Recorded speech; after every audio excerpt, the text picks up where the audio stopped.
บ่แตกต่างจากฤดูฝนบ้านเฮานะพี่น้องอยู่นี่เป็นหิมะหลังจากหิมะตกผู้คนก็มาเล่นแนวนี้ล่ะพี่น้องถ้าเกิดอากาศดี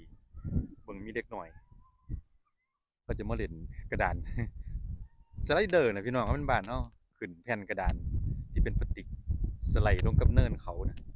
เนินเขาตรงนี้เขาเจ้าเฮ็ดไว้อยู่หน้าอัศจรรย์นะพี่น้องเป็นอัศจรรย์ใหญ่ที่เขาเจ้าเปิดคอนเสิร์ตช่วงฤดูร้อน หลังจากฤดูร้อนผ่านไปคอนเสิร์ตมันก็บ่มีเนาะพี่น้อง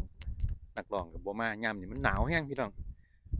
แต่ว่ายามหนาวมามันก็เป็นกิจกรรมอีกอย่างหนึ่งให้สำหรับคนที่อยู่ในประเทศแคนาดาเนินเขากลายเป็นเนินสไลด์เล่นหิมะพี่น้องเมืองเล็กหน่อยก็เล่นเป็นตะมวนขนาดน้อยๆได้พี่น้องแต่ว่าใจเขาเนาะผู้ปกครองก็จะสอนดีพี่น้องเขาจะบ่เคยว่าสอนให้ลูกย่านจะแตกต่างจากกับคนเอเชียบ้านเฮาคนประเทศเขาเจ้าสอนลูกให้สู้ให้ซนพี่น้องสอนให้เฮ็ดสอนให้เป็นบ่ได้เคยสอนให้ย่านจะแตกต่างจากคนเอเชียเฮาคนเอเชียเฮาก็แม่นเว้าตามเว้าก็ตัวลูกแต่น้อยพี่น้องเป็นตาม่วนขนาดบ้านเฮาลูกน้อยๆก็ตัวแล้วเนาะไปหันไปหนีระวังเด้อแนวนั้นแนวนี้มันก็เลยย้านพี่น้องเฮ็ดหยังมาก็เลยบ่เป็นแต่ว่าคนเขาเจ้าจับใส่ซุกใส่พี่น้องแนวใดมันดีนะต้องเอาให้มันเป็นคนอื่นเฮ็ดได้เฮาก็ต้องเฮ็ดได้ความหมายของเขาเจ้าเห็นเขาเด่นก็เป็นตะม่วนมีแสงแดดลมก็บ่ค่อยแรงพี่น้องมื้อนี้อีกอย่างหนึงหิมะตกมาก็ยังบ่ทันถึงขั้นว่าหนาเต็มที่พี่น้องมันเขาเจ้ามาเล่นหลายขนาด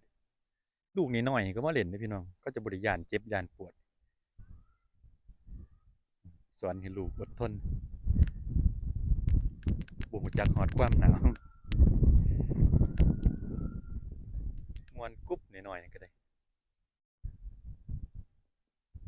แต่ว่าเขาเจ้าก็มีคนป้องกันอยู่พี่น้องเขาเจ้าก็มายืนรัดอยู่บ่อยากให้มาส้นกันกับอัศจรรย์เพราะว่ามันเป็นปูนอยู่นี่ถ้าเกิดอันนั้นแน่เขาเจ้าก็ย่างรัดไว้